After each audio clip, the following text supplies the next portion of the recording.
Hi, I'm sci-fi fantasy author S. Keith, and I welcome you to join us for our Empathy for the Devil using our darkness to create compelling villains panel. I'm here with two amazing panelists back for their second year of Right Hive panels, Ari Augustine and KJ Harwick. We'll be discussing how to create interesting, fully realized villains and how that can take your stories to the next level. But first, let me introduce them a little bit further. Ari Augustine is a writer of dark speculative fiction and poetry, as well as a storytelling coach and a freelance editor. Ari has worn many hats in the publishing realm as a literary agent intern at Triadi US, co-founder of CraftQuest, and poetry reviewer at Brick Collage. She loves working closely with writers as a mentor, editor, and creative support, and she's the creator of the blog Bookish Valhalla. Ari lives in the wilds of Tennessee with her husband and her cat, Morikun. KJ Harwick is a fantasy and sci-fi author who blends grim dark worlds and futurist technology with threads of romance and revenge. She's the co-creator of Writer in Motion and has contributed to Dan Cobalt's science and sci-fi series with the article Erroneous Code in Fiction. KJ also works as a freelance web developer and graphic designer, and her debut novel Bloodflower releases in the fall. As John August says, they, villains, hold a mirror up to the reader. Heroes represent who we would like to be, and unforgettable villains represent who we fear we actually are. So first of all, let's talk about the differences between an antagonist, a nemesis, and a villain. Go on, Ari. I know it's eating you. So I actually did a little bit of research before our video because I wanted to make sure that I wasn't conflating anything, because villain and antagonist especially are used interchangeably, but they're actually not the same thing. A villain is more of a character type versus an antagonist, which is more of a plot type. So you can have a villain who is an antagonist, and well, actually villains are antagonists, but antagonists are not necessarily all villains. Some antagonists can be nature. It can be like you versus the world, you versus society, you versus yourself. So antagonist is more of a broad term. There's like loads of things that can be an antagonist, versus a villain is a very specific type of character, usually one whose motivations are not that are more consciously destructive. An antagonist might not have any ill will towards you. A villain probably does. So that's like my gist of those two. KJ, if you want to weigh in on that. I mean, you've pretty much said it all, but I think between an antagonist and a villain, an antagonist is something we all can be. We can have the greatest person that's just this wonderful character, sweet-natured, but they have this really annoying habit and somebody's not going to like it. And, that can provide an antagonistic force. And then, of course, when we talk about Nemesis, we're talking about someone that will intentionally antagonize a specific person or a specific, and there's a war going on or some kind of a rivalry to really between those two characters or two factions or two of anything or three of anything. So I have a side question with that real quick. Would you say that like with a villain versus a nemesis, that because when you look up like what a nemesis is and really kind of observe different types of like nemesis, people who are, I don't even know what the plural version of nemesis would be, but nemesis, I don't know. Would you say that they're more equal footing with the nemesis is on more equal footing versus a villain can be on a disequal footing with a protagonist, or would you say that it can vary between those two either way? I think for a nemesis, what I've always found is, they can be on equal footing, but there's also a really strong emotional factor. So if you have two characters that, if they may have met under different circumstances, they might have been really great friends, or maybe they even are just real similar in a lot of ways, but one of them, but then they have this shared trauma or this shared event, and all of a sudden they view it with two different things, and they start twisting away from each other with different ideologies, different beliefs, but they still circle back, and they end up being just one against the other for a specific reason. So at least that's my understanding of it. Okay. I love these answers. Very nice, in-depth, and thoughtful answers. What about villain and anti-hero? Where did those two bubbles overlap, and where do they sometimes differ? Honestly, I think they're the same. A villain is a hero in their own minds. So they've got a mission, they've got a passion that they want, they have a reason for it. So if we were to flip any story and tell it through the villain's eyes, how would it look different than a hero? It really wouldn't. They would still have a life, a place they grew up, a place that they want to be, obstacles in their way. But the difference is at the end, the chances are they're not going to win unless the story's all about villains. Yeah. I think I both agree and disagree. I think that with villains, there's less likely of a redemption arc than there is with an anti-hero. And I think for a lot of readers on occasion, especially if an anti-hero is done, because anti-heroes are those characters who still have some moral leanings.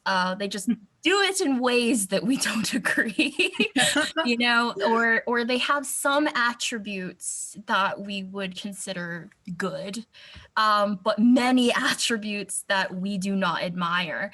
And I think that readers might be more willing to root for an anti-hero as opposed to a straight up super villain. Although some villains are done in a way, as you said, where I agree with you, that there is no distinction. They are quite literally the anti-hero of their story. And so I think, like, what is it? This Is How You Lose the Time War. They like show you the points of views of like one side and the other as they go up against each other. And so I think that with anti-heroes, you see more of their side of things than you do with villains.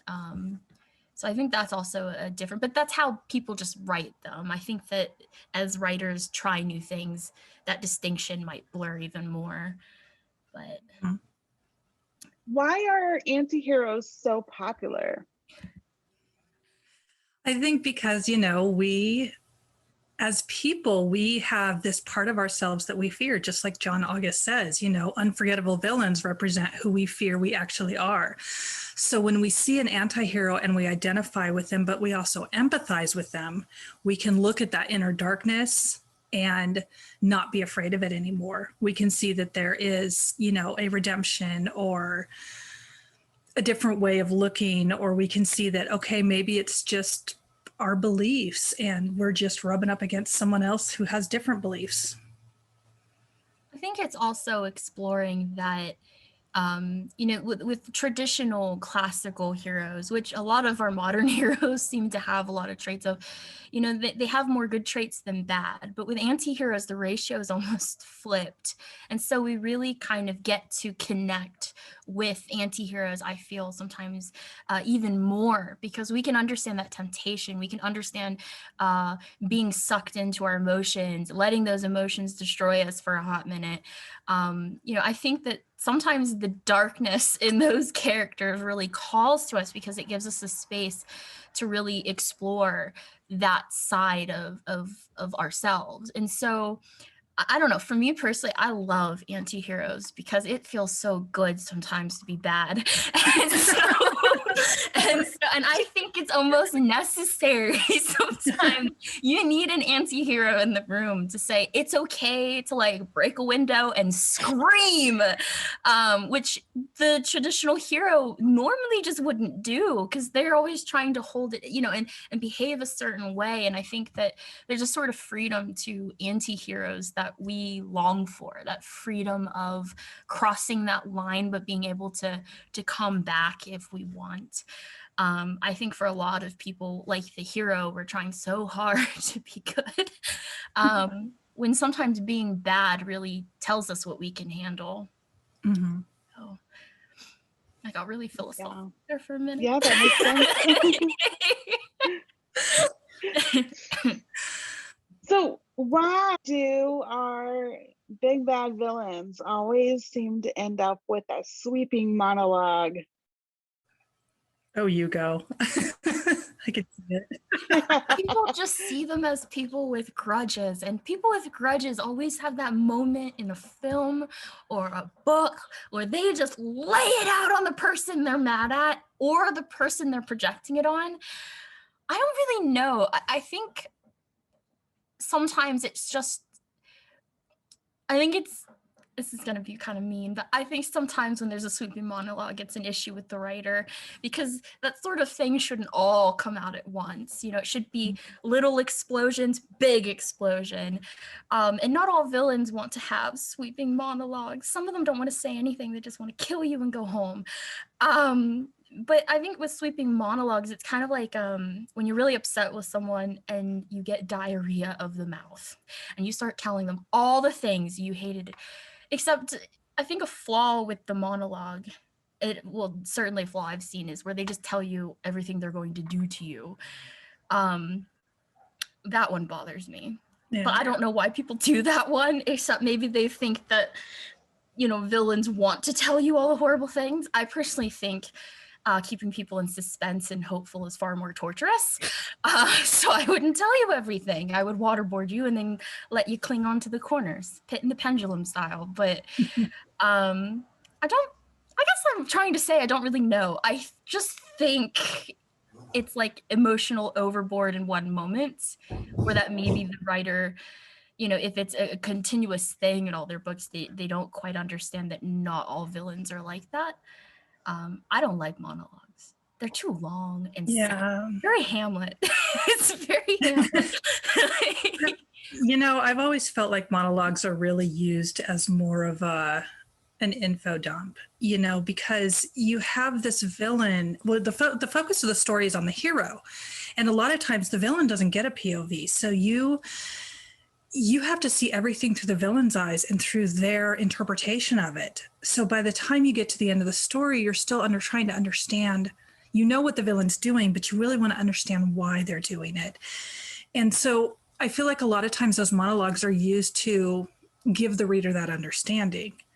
And what I found is if you put a villain point of view in your book, and it doesn't have to be side by side with the hero. It could be every 10 chapters, we get a little glimpse of who they are and what they're doing, and maybe have a kernel of empathy, but also want them to die. Then it sort of sweeps up that tension because you know that they're coming and now you know why and you know the reasoning without the villain just dumping on the hero. Because really, I mean, emotionally, I guess it could be just a lashing out, but really it just, most of the time, it just feels like a device to go, okay, reader, here's all the things you didn't understand for 90% of the book. We're going to give it to you all now. And this is when you know they're going to die. So.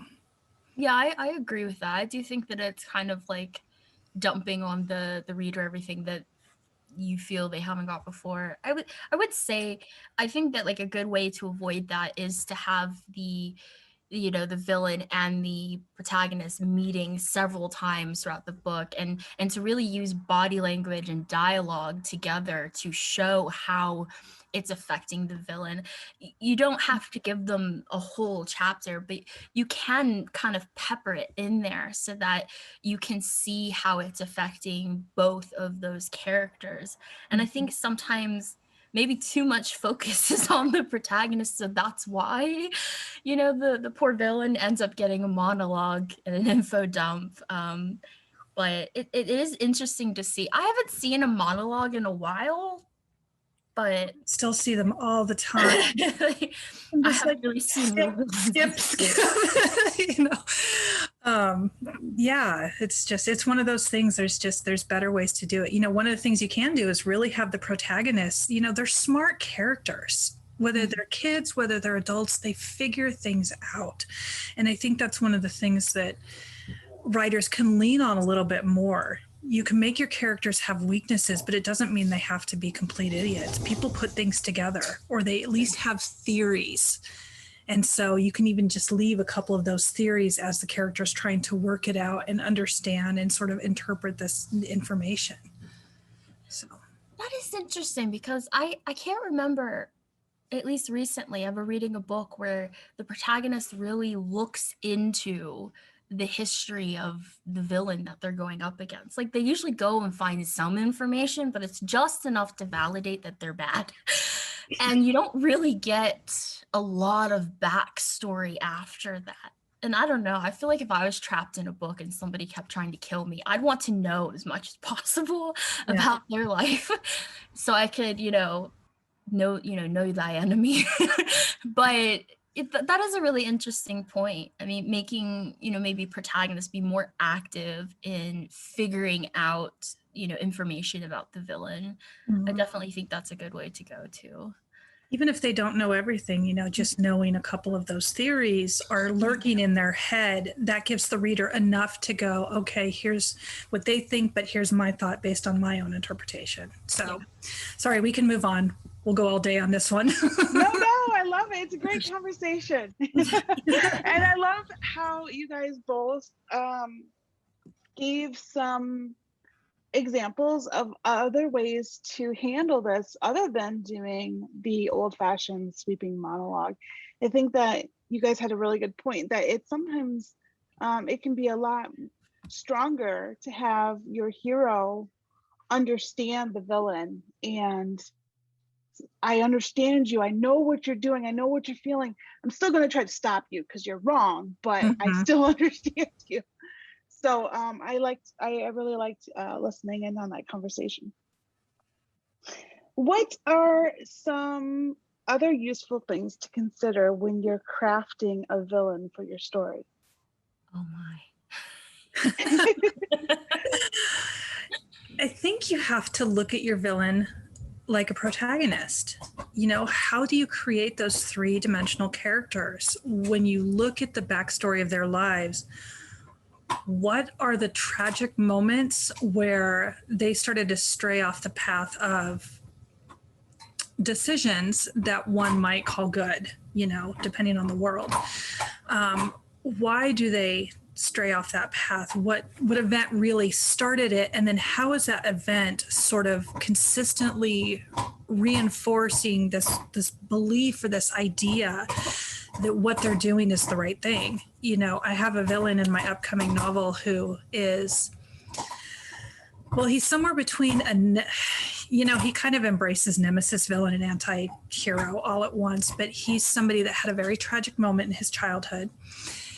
And everything that him and his brother worked for got ripped away. And suddenly he was abandoned, he was alone, and he only had one guy to blame for it.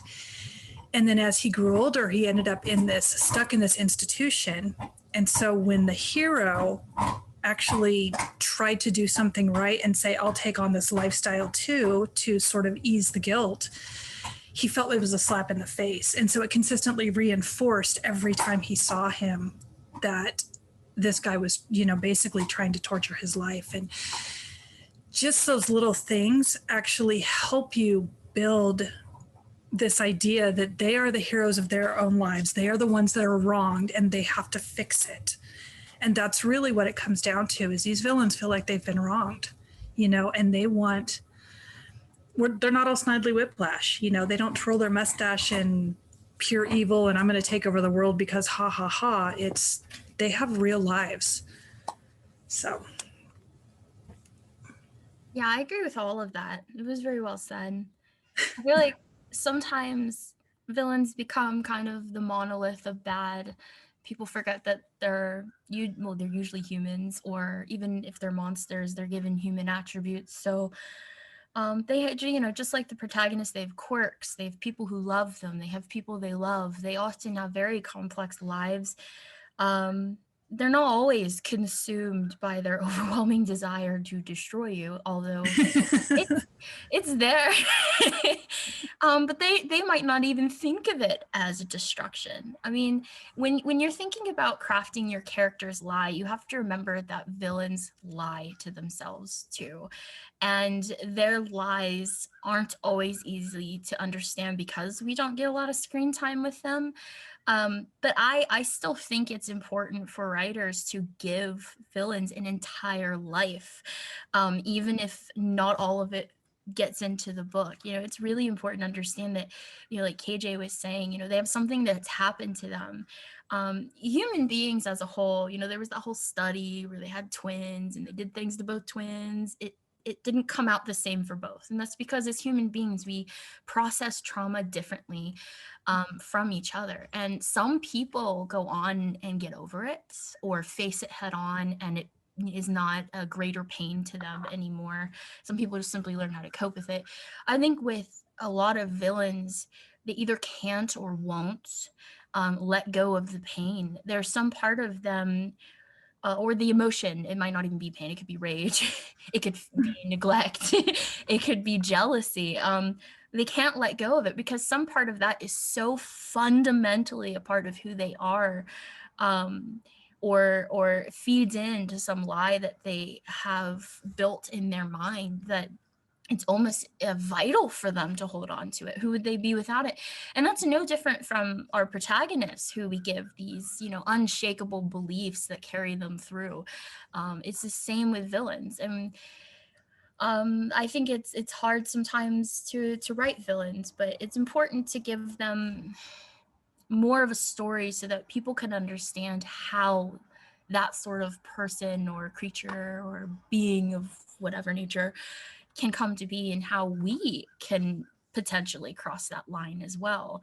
The villain is what we fear, as the quote said. The villain is what we, possibly deep down think that we're capable of, or want to avoid believing that we're capable of. And I think giving a villain a backstory will help readers and writers better understand people, essentially. Give villains a life too. Remember that they Good job.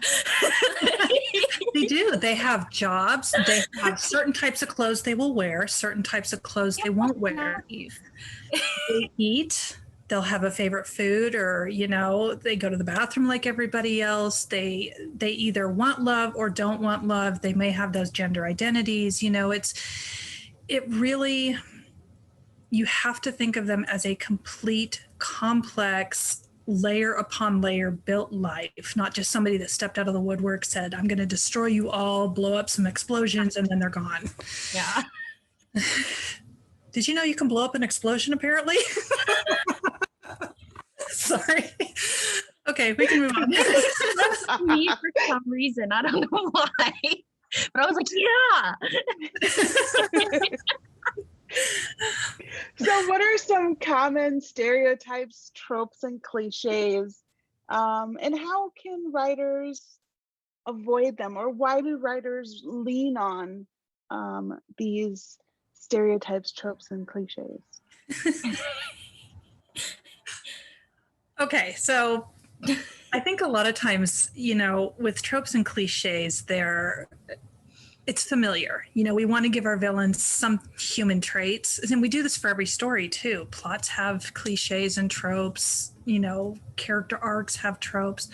And it's something that people can identify with. If you have an enemies to lovers book, you can go, oh, I really, really like that trope. So I'm going to pick up this book because I want to see how they finally work it out in the end. I think one thing that's a stereotype, or actually, I think it's more than a stereotype. I think it can embody all three of those.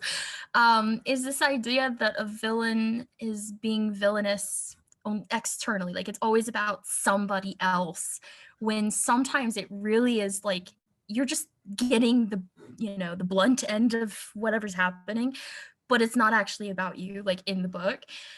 Really, sometimes it can just be the villain having a really twisted belief about themselves or the world, and it's not a pointed attack on the protagonist themselves. It may be something the protagonist stands for or believes, but a lot of times you get kind of that one or two dimensional, it's simply for power, it's simply for greed and revenge, and they just want to take things from everybody else and kill everyone or convert them all to Catholics. And I'm just like, or they're just really messed up. And you just happen to be in the way. I think that's one stereotype. Another one is always like the Snape figure, like dark clothes, dark hair. Anti-heroes fall under that too. It's always dark hair, dark clothes, very chiseled or narrow faces. They always have some sort of weird physical something going on. It's like that nearly everything I've read, actually. I'm finishing up an Enchantment of Ravens, and the fairies are kind of villainous and they're very hideous deep down. It's kind of gross, but they're made to look super pretty, and I think that too has kind of become a villain trope, like very pretty but also like something hideous about them. I don't know, I feel like villains are unfortunately very trope-tastic. Also the evil scientist trope. Yeah, Apparently all scientists just want to take over the world. Dexter's lab, even, he's more of just like, he's not a horrible person, but his view of everything is just mean. But yeah, the evil scientist, or I don't know, like they're always the guys on the side of the monsters, and the monsters never seem to be good. One of the tropes that I always find frustrating is species against species, and like if you look at Lord of the Rings, I really struggled with the books. They just weren't my style, but I love like the Middle Earth histories and the Silmarillion, loved the movies. But I've always wondered, if you really go through the orc ranks at a time when, Sauron isn't trying to gain power, what would you find? Would you really find that every one of them is these horrible, villainous, disgusting creatures?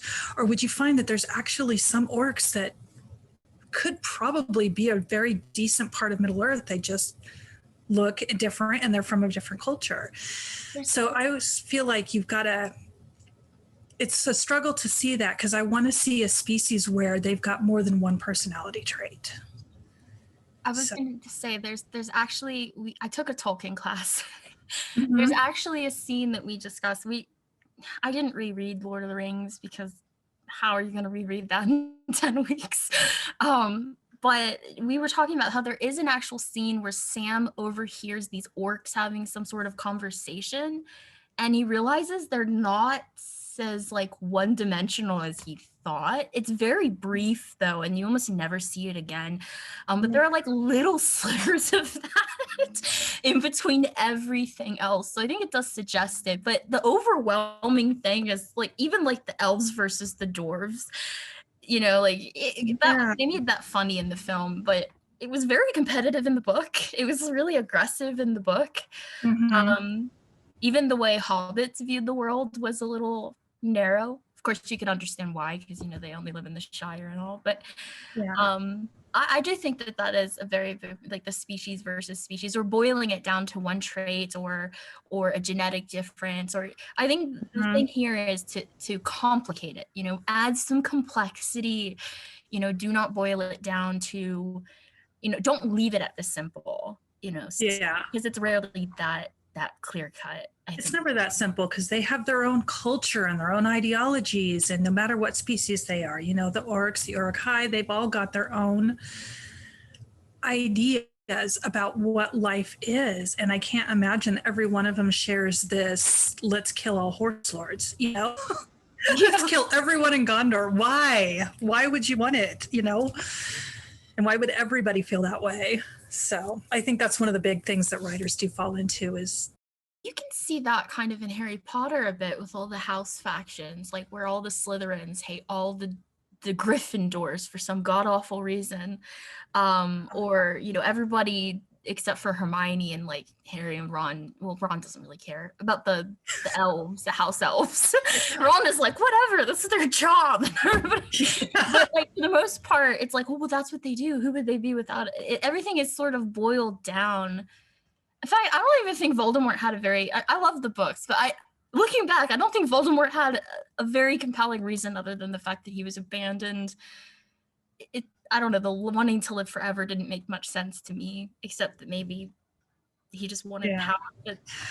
That's a really interesting thing you bring up, though. So, one of the stereotypes, you just talked about Ron going, it's their job, who cares? Hmm. And he just doesn't see them. Like, he's Yeah. grown up around house elves their whole life. He has this cultural stigma about them, and he's never questioned it. And I think it's interesting that it's a stereotype that, you know, can work. Like, it works for Ron because you can kind of see how he's got the very rich bloodline of wizards.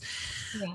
But it doesn't work in every story. It's one of the things to watch out for too, because you don't want somebody just brushing off other characters like, oh yeah, it's their job, so, and just, I don't care about you. Yeah. Yeah, this nuance that you guys are talking about, I think, is really important. And it actually leads up into my next question. So why is it so important to give our villains the same consideration as our heroes? Why is the nuance so important? Because we need to I think when we follow a character's journey, we want to be a part of their lives. We want to escape into that world where it does feel like it has its complex issues, it has its similarities and its differences to our own lives, that it can either help us embrace the things that we're dealing with or help us like completely step outside of that. So with villains, it's the same thing. We want to see that if we were to step into their world, we wouldn't just find him standing there like, I'm going to kill everybody and holding a sword. We want to see that there's a rich life around them and that maybe under different circumstances, we'd actually root for them. I've had villains that I've actually rooted for before. There was one show I was so pissed at the end when the hero won because I'm like, you don't deserve it. The villain is way better. Yeah, to add to that, you pretty much said everything. But I think it's at the end of the day, I think understanding, like going back to the understanding how this can even happen, is really important. I think you can learn a lot about people in general in your day-to-day life by crafting villains who are more complex and actually have lives and flaws and actual thoughts and beliefs that don't center around destroy. Um, it's I think it's hard sometimes to craft villains because we don't really want to face that. But I think it's important for ourselves too, as creatives, to be able to step outside of our own direct experiences or to use, some of our more personal, maybe not so great experiences to sort of gain some understanding. I'm a big believer in like observing history and learning lessons from them. I feel like with villains, you can learn a lot of lessons. I feel like with villains, you can learn a lot about yourself, about your friends, about your family. But I think ultimately it's important because with a hero, they have their whole lives, they have, their whole arc and everything like that. But if your villain doesn't have their own life, if they aren't more than a two-dimensional thing, a reader is just not really going to believe that they're standing up to your hero. You need to have someone who's just as complex, just as conflicted, just as engaging as your protagonist. And if you don't, it's just not believable. I mean, it's kind of like where you get a villain who's like, I'm gonna do it, and then you get to the end and they just stab themselves.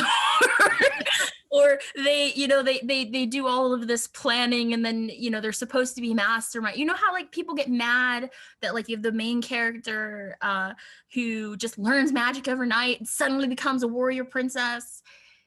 We get mad when that happens with villains because villains, it's like, I'm a mastermind, I'm going to blow up the world. But then they don't know anything about explosives and they pull a coyote thing every time it happens. Like, it just doesn't feel believable in any capacity. And I think that's necessary in reading. You really need to feel the conflict there. And if your villain isn't even a real person, if you don't give them that consideration, it just doesn't it falls flat for readers. Like, we get so annoyed. As a reader, I get annoyed. I want a badass who's like really a, you know, like, So, I was thinking about something you said earlier. There's another reason why it's so important to give our villains the same consideration.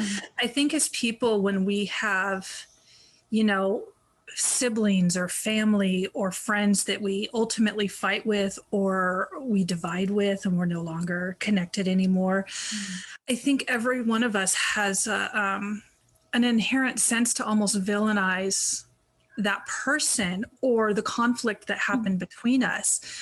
And when we see a villain in a story and we begin to understand those habits, and then we see this rich backstory of that's why they're the way they are, then we can take that and sort of empathize with this person that we've had a conflict with. We still may never talk to them or really have a great relationship with them, but at least we can go, okay, we're different, but I empathize with why you did what you did and why you've come to those conclusions, even though I still don't love them. So, and I think it just gives us a richer sense to appreciate everyone we come in contact with, whether they're a best friend, a mother, a father, or somebody that we just don't ever want to talk to again. Yeah, perfectly said. Yeah, that was a really Sorry, good no, point. I got all deep. That's why we're here. So how can we delve into this darkness while still handling hard topics with respect? I think it goes back to, what we're doing with the heroes. When we talk about a hero, they're embracing this lighter side, this good path, but they're still supposed to be doing it out of respect. When you're a villain, you may or may not have respect. So I think when you delve into that darkness, you either show that the villain has this thing that they want that's conflicting with everybody else, but they still have this moral sense of, I'm trying to be respectful, or you flat out have them be disrespectful and you call them out on it. You call it out in the book, like, why are they doing that? And this is a bad thing. And here's why, showing that they're a villain for a reason. They are disrespecting. They are saying, I don't care, screw you. Yeah, I think from what we were talking about earlier, KJ, I think it's really important to know that having empathy and understanding does not mean that you are justifying or condoning something necessarily that someone is doing. I think sometimes humans in general sort of conflate it all and put it together and feel like if you acknowledge that something was, that this person's doing it out of a place of a genuine emotion, hurt, pain, anger, that somehow you're saying it's okay that they went off and killed everybody at the bar. Not at all. I think it's really, a good way to respect it is acknowledging that as human beings, how we process things is very different. And it's almost unrealistic to expect someone else who goes through the exact same thing to really just respond the way you do. So exploring the different ways that people, how they deal with their own pain and their own darkness is really enlightening. And I think that it helps you to understand where that person is coming from, where your villain is coming from, which is the point of empathy. Empathy is not to say like, I understand like everything that you're going through or exactly what you're going through, but you can kind of look at it and feel some sense that you can understand sort of where they're coming from, or at least observe that the situation wasn't the best and it shouldn't have happened to them. It's, I don't know, I think to be respectful with villains, you just have to understand that they're human and you have to afford them the same respect as a protagonist. And respect is just generally hear their side. It doesn't mean you have to accept their side. It doesn't mean you have to root for them, although some of them are very rootable. Oh, yeah. But being willing to step back and say, okay, I'm hearing what's going on over here. I'm hearing, the villain side, the hero side. You'll see so much more in a story. And I think that is far more respectful than just sort of staying to very, for lack of better words, narrow perspective of a villain. It comes back to what you said, KJ, where it's like, people villainize other people. You're less open at that point to see their side, to hear them, to understand them. Because, you yourself already see them a certain way. But I think that moving past that, you'd have a greater understanding, not just how villains, function in a story or with your hero, but how that affects you in your daily life. I think the greatest thing a writer can do is try to understand people, even if it's people they don't agree with, even if it's people that they don't condone what they're doing. Shutting that door actually does you a disservice, because you're not getting a full perspective at that point anymore. You're only keeping the one that you believe, your lie. You don't really get to try to peel back the layers of their life. That's how you do it with respect. You just give consideration, hear them out. That's very wordy. I'm sorry. I go on these grand monologues about villains. No, excellent answers. Is there anything else that you guys want to say quickly about villains and crafting them to have a stronger story? Get outside of your comfort zone, please. I know it feels very uncomfortable looking at someone else's perspective, like through their shoes, like standing in their shoes, especially if they're the bad guy. But it's so insightful. You don't, just get outside of your comfort zone. One way that I do this, and this will freak some people out, is I do listen to serial killer confessions. It's really a good way to hear how those people justify what they did, how they see their lives. And it's a really good practice in sort of trying to understand, not actually understanding, but trying to understand the twisted nature of their beliefs. A lot of people find that very uncomfortable, but I think stepping outside and really, going over your comfort line is important. Just, you can't stay safe forever. You just go for it. I think Ari pretty much said it all. Do not be afraid to completely immerse yourself in that darkness.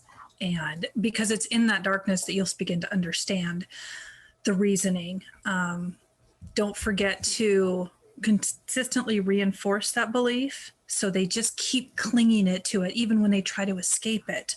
You want them to keep clinging to it and keep circling back to it, because that's what's ultimately going to lead them to really push against your antagonist. And just, I can't think of anything else. I had one in the back of my head. I'll end it with a quote, because I love Jung and I have to, please. Jung talks about, in order to understand the darkness of others, you have to understand your own darkness, and vice versa. It's kind of a feeding loop. So I think that the more you look at what you're potentially capable of, or what other villains or villainous characters in society are capable of, I do feel like you would be better prepared to craft complex villains, because you're seeing that perspective, you're hearing that perspective, you're learning about the things that really, at the end of the day, we're all quite capable of. And there's nothing wrong with that. It's a very natural thing. So yeah, embrace your darkness and then use it to carve really good villains. Please. And don't be afraid to let them be cruel. Yes. They can be cruel, they can be awful, they can be the most horrible, disrespectful, heinous thing you've ever seen. Just give them a why. Give the readers a why. A compelling why. A compelling why. Compelling why. If we understand why they're doing it and we can empathize with that, we'll love your villains. Yes.